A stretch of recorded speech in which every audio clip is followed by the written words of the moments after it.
эгерде төрөгөн маалында, ымыркай жаңы төрөлгөн маалда апасынын паспорту жок болуп калса, андай учурлар аз эмес.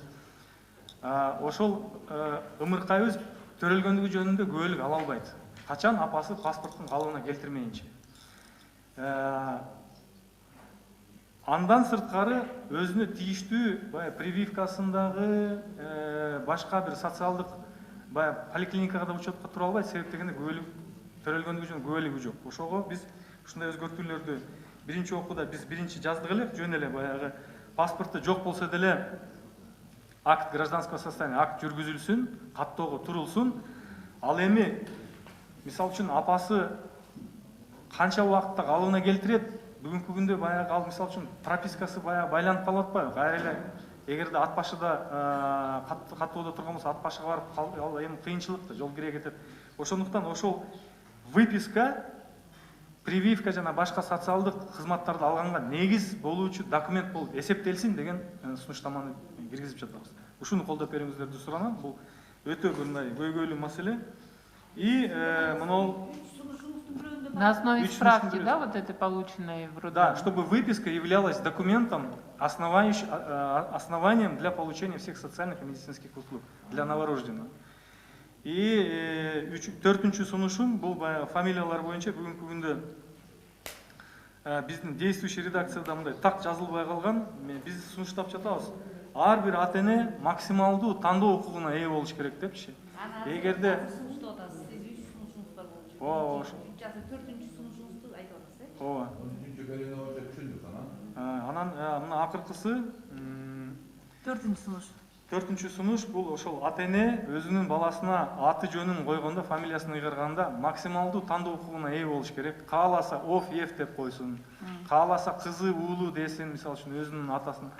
Кааласа теги деген терминди колдонсун, өзүнүн чоң атасынын эгерде мындай атын калтырам десе, кааласа жада калса, жети атасынын каалаганын тандап, ошол атты дагы ыйгарганга укугун берели деп атабыз. Эми көп каршылыктар болду.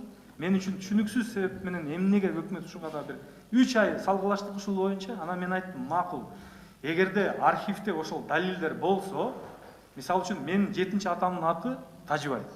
Мен мисалы үчүн ошол архивде далилдеп бере алсам, ошол мен 7-чи атам экенимди. Тажыбай теги деген балама атты бергенге мен укугум болсун деп ошого токтодук. Хотя я не совсем понимаю, ким эле кааласын башка бирөөнүн атын, атанын атын койгонго деп мен ушул суроого эч кимден жооп ала албадым. Ким эле башка бирөөнүн өзүнүн түздөн түз баягы бабасынын же бубасынын атын койгонун ким эле кызыктарга мен деле түшүнбөй койдум да. Бизде аябагандай чоң бюрократия бар, урматтуу мамлекеттик кызматкерлер. Мен эсимде 90-жылдары мен да фамилиямды өзгөрткөнү барганда Садык Шерниязга. Мага жазып бере албайбыз дешти. Жазып бере албайбыз. Эмнеге жазып бере албайсың? Жазып бере албайбыз, анткени бизде ушундай инструктаж бар, ушундай нерсе бар. Биз менин районумда ошол кезде Манас районунда Юрий Герман деген немис жашачу да. Фамилиясы Юрий Герман болчу. Бул немиске эмне жазып бересиңер, Герман десем? Бул немис да дейт. Мага кыргызга болбойт экен, Шернияз деп жазгангачы, немиске болот экен да. Дейт уулу деп жазабыз дейт. Мен Шернияздын уулу эмесмин, ал менин чоң атам. Ошентип таптакыр болбой, алар мага Эжентай уулу деп атамды жазып бере турган болду. Анан менин атыма мен кыйкырып отуруп жаздырдым. Садык Шернияз деп 3 аттан турчу менин атым, 2 жыл. 3 аттан турду. Садык Шернияз бул менин атым болду. Анан Эжентай уулу фамилиям болуп, үйгө 2 жыл жүрдүм мен. 2 жылдан барып мен уятком, кантип менин атым Садык Шернияз, чоң атам менин. Эми ушундай күлкүлүү нерсени кылбагыла да. Тегин дегенде эле бул туура эмес. Атын эле калтырып койгула, мына түрктө ушундай эле болуп атат. Обу жок эле. Жөн эле уруксат бериш керек. Мына Турсунбек Акуун сыяктуу. Биз дайым анан кийин баягы уул кыздарыма да алайын деп барганда дагы ушу проблема чыкты да. Анан кыйкырып отуруп, жана паспортту көрсөтүп отуруп алдык. Бул не деген бюрократия бул? Атасынын аты обу жок эле, уруксат бериш керек ошого. Ооба. Шернияз мырза, мен каршы эмесмин. Сиздикинден деле тура, негизи теги деле же ошо просто так же тегин мүмкүн турарак бул эркек балдарга же теги ошол эле. А негизинен принцибинен мен каршы эмесмин. Эч кандай эле. Эгер силер немистерге жазып берип атсаңар, түрктөргө жазып берип атсаңар, башкага жазып берип атсаңар, кыргыздыкында ошондой жазыш керек. Ошол эле. Эң туура, мен Садык мырзаны толук колдойм. Биздин сунушубуз мындай. Максималдуу тандоо укугу дегеним кааласа, мисалы үчүн менин балам Эмир Исхак деп жазылсын, кааласа. Эмир Айтбай деп жазылсын, кааласа. Кааласа Эмир Пирмат деп жазылсын. Бирок теги деген сөз каяктан келип чыгып атат? Эгерде менин балам өзүнүн чоң атасын дагы атын алгысы келсе, и менин атымды дагы алгысы келсе, анда ал Эмир Айтбай теги Исхак уулу деп жазылганга дагы укукту берели деп сунуштап атабыз. Кааласа жалгыз атасын гана атын алсын. Кааласа мен капа болбойм, мисалы үчүн мени таптакыр эске албастан чоң атасынын гана атын алсын. То есть бул жерде максималдуу фронт для варьирования бардык варианттарды биз уруксат берели деп атабыз. Тандоо укугун максималдуу түрдө берели деп атабыз. А биз мына мен деле атасын тандашат, жет атасына да сетип ушуга жазып чыкканга мажбур болдум да. Себеп дегенде мен атам атын калтырайын десем, мыйзам жол бербейт экен. Ошондуктан бардык варианттар анан кийин эми тегинби же тегиби, аны мага караганда Садык мырза жакшы. Теги деген өзү негири туура эмес. Эгерде эң туура жазайын десеңер кыргыздын фамилиясын. Мен Садык Шернияздан Садык болушум керек. Чынында. Ал баягы неменин литовецтердин Ичус деген эле сыяктуу, орустардын Ов деген эле сыяктуу, грузиндердин Идзе, Свили деген эле сыяктуу Шернияздан Садык болуш керек, чынында. Бирок биз аны токтотуп койдук. Жок дегенде эми даны жок жазалы атасын, чоң атасын атын. Шернияз дегенде сыяктуу кылчу.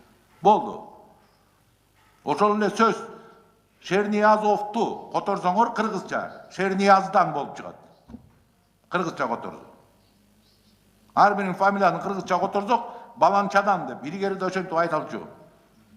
Ногойдон Манас деп айтылгандай эле Шернияздан, Пирматтан Исхак болуп эле айтылчу илгери. Кыргыздын сөзүндө, жомогунда Манас деп айтылчу. Кийин анан биз Овко өткөндөн кийин бул чалды куйду чыкты да. Эми азыр эчтеке деп айта албай отурат. Эми жок дегенде Ову жок жазам десе жазсын, анын акызы да. Өзүнүн акызы. Амин үчүн кыргыз болсо анын фамилиясы орусча болуш керек. Оп. Теги жок деле жазылсын. А эми тегин экенин силер жанагы кыргыз тил комиссиясынан сурап билип алгыла. Кыргыз тил комиссиясы силерге неме жазып берет.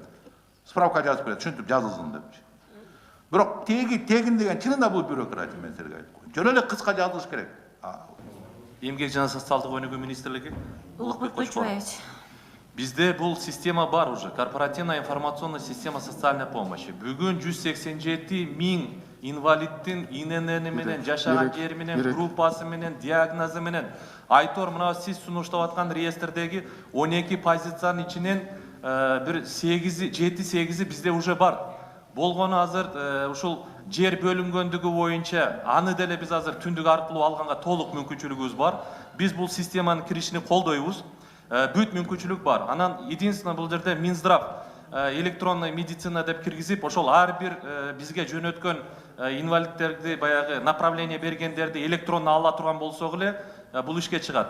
Мен билишим боюнча азыр бул долбоор в рамках года цифровизации иштеп жатат. Алардын акчалары чечилген. Анан Санарип аймак деген маселе ишке аша турган болсо, аны дагы Гамсума бүгүн иште алып барып атат. Акчалары чечилген. Бүт инфраструктура түзүлгөн, түндүк системасы иштеп атат. Муну биз иш алып барып келе жатабыз. Азыр эгерде сиз 187 миң боюнча по возрастам, по группам, по пин-коду, по бер десеңиз, мен баарын бере алам. Бар бул система. Азыр эми мыйзамга кирсе, мен ойлойм бул жерде эч кандай мындай эчтеме болбойт. Улукбек мырзанын менин айтканымды 100% тастыктап атат да. Өкмөт бизге жанагындай корутунду бергенде, урматтуу өкмөттүн өкүлү, ойлонуп берсеңер. Ойлонуп берсеңер эми бул уятта эмичи.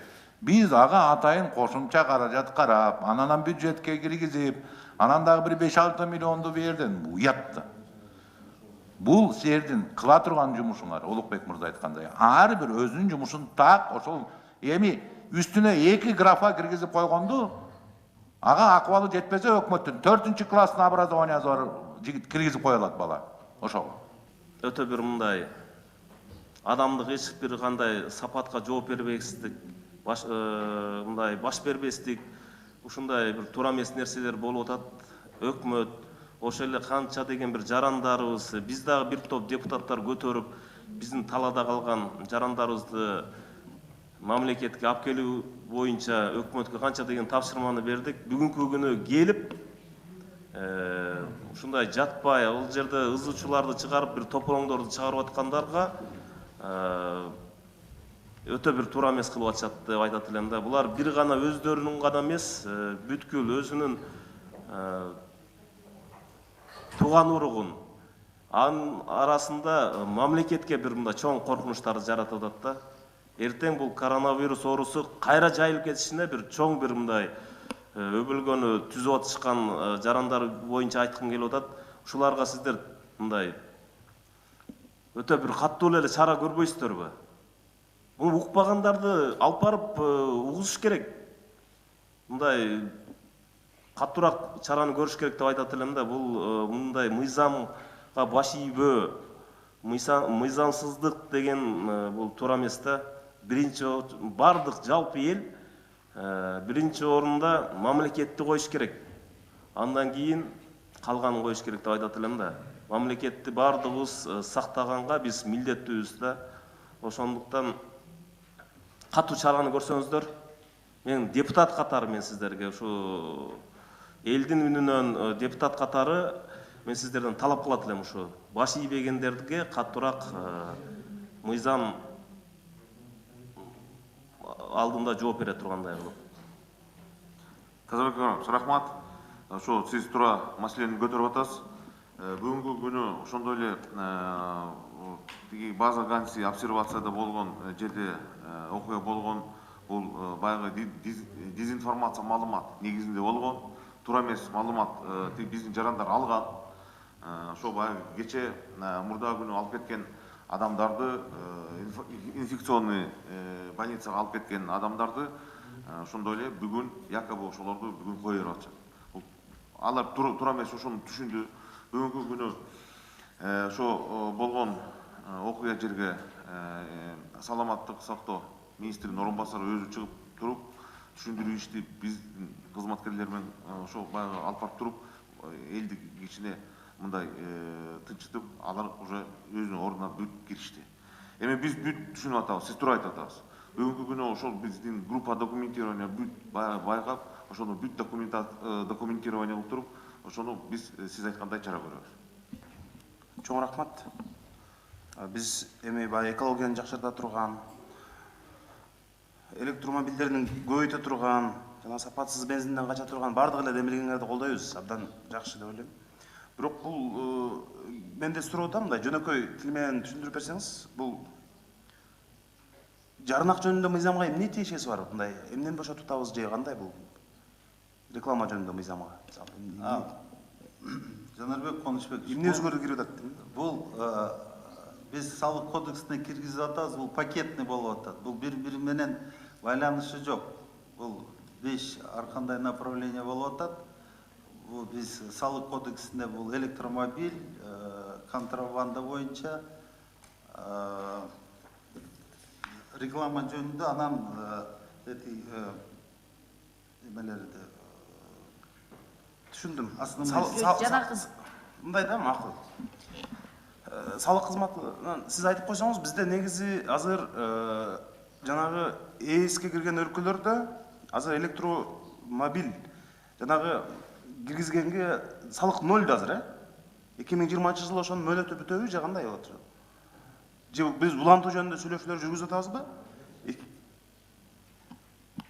Жанарбек Конушбекович, уруксат берсеңиз мен жооп берип коеюн. Бажы кызматынын төрагасынын орун басары Мамбет Чунушова.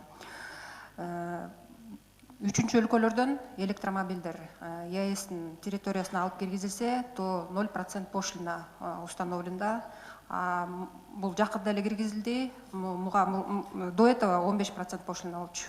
Это инициатива Республики Беларусь была. Ошолор алар инициировать этип, ээктен поддержали и 0% азыр пошлина боюнча. А НДС болсо ар бир мамлекет өзү администрировать этет. Азыр бул мыйзам кирсе бизге эмне пайда болуп атат ошондо? Азыр бул мыйзамды кабыл алып берсек, эмне өзгөрөт? Бул мыйзам киргенде үчүнчү мамлекеттерден электромобилдер импорттолуп келгенде пошлина төлөнбөйт 0%, и НДСтен освобождение болот. То есть нулевая ставка менен полностью оформление жүрөт. То есть мы поощряем ввоз электромобилей. Бул жерде жарнак жөнүндө мыйзамга чечеси жок дедиңизби? Эмне үчүн биздин комитетке келдиңиздер деп атам да? Бул эми Жанар мырза, биздин комитеттен биринчи окуудан эле карайбыз. Биринчи окуудан өтүшкө дейт. эгерде салыктык маселелер болсо аны биз Аны бюджет комитетине жөнөтөбүз, биздин корутундуну. Биздики негизги комитет эмес да, туурабы? Же биздики Жок, негизги эмес, биринчи окууда карап беребиз. Фискал комитет карайт. Түшүндүм, ошол социалдык комитетке мен эмес байланышын таппай атпаймынбы? Эгерде салыктык жеңилдиктер болсо. Жанарбек Конышбекович, мен айтып коеюн, бул жанарма деген бул мындайда өзүңүз билгендей бегущая строка болот го. Анан ал жерде эмес болбойт да, ким ошол рекламаны берип атат, кандай болуп атат. Биз мына эми өзүңүз келдиңиз. Салык кодексине биз киргизип атабыз, бул талап. Бул регистрациядан каттоодон өтүш керек салык органдарда. Анан биз ошол реклама бергендер биринчиден бул салык төлөйт, анан сапат жаман болсо анан кайра берген товар биз ошол ээсин табабыз деген ой менен киргизип атабыз да бул сунушту. Бул жана бүйүчү майлар тууралуу болуп атабы же? Жок, любой. Мисалы любой товарды сатат го интернеттен, мына бул жерде сатып аласыңар деп. Бирок ээси жок болот да, жөн эле телефону болот. Анан биз киргизип атабыз сунушту. Бул налоговый органдан өтүп, регистрациядан өтүп, мисалы частный предприниматель болсо алар өтөт да, эмелерди алып. Буларды биз тапсак болот. А башкалар жөн эле сатып, Туура экен да, демек. Биз колдошубуз керек, сөзсүз түрдө. Мына өзүңөр көрдүңөр, мына коронавирус болуп, элдер бир ай көчкө чыкпай калганда абанын тазарганын көрдүңүздөр.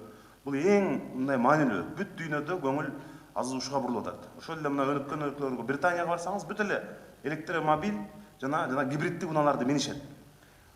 Биз мурда ушул демилгени көтөргөндө көпчүлүк айтканда, жок бул машинеден эмес, бул тесттен деп. Бирок кечеги окуя көргөзүү да, бул жерде машинелерден чыккан жана сапатсыз бензин айынан чыккан жана түтүндөр бул экологияны абдан булгап атат. Ошондуктан бул мыйзамды сөзсүз колдошубуз керек. Анткени андан ооругандар кескин көбөйүп атат. Больницаларга нагрузка болуп атат. Бүт бир канча оору, жүрөк ооруларына чейин мындай алып келген ушулар бар да. Керек болсо биз мына эмки жума алып чыксак, ошону дагы силер колдоп берсеңер жакшы болот. Кыргызстанга дагы, мына Кытайдагы бир канча компаниялар, башкалар электромобиль курган ишканаларды курабыз деп атпайбы? Ошолорду дагы биз салыктан жеңилдик беришибиз керек. Эгерде ким электромобиль чыгарган ишкана курам десе, биз бүт салыктык жактан жардам бергенибиз туура болот. Анан ошол эле учурда мына бажы кызматы, салык, сапатсыз бензин азыр абдан тарап кетти. Бүт жерде мына жаңы конуштарга барсаңыз, бензиндин баасы түшүп атпайбы? Жакшы, бирок аларда заправкадагы бензинге караганда жанагы май куюучу жайлардагычы абдан азай мындай сапатсыз, бирок абдан арзан бензиндер контрабанда жол менен келген. Көңүл бурсаңыздар жакшы болот эле, биз колдойбуз сөзсүз. Рахмат сиздерге.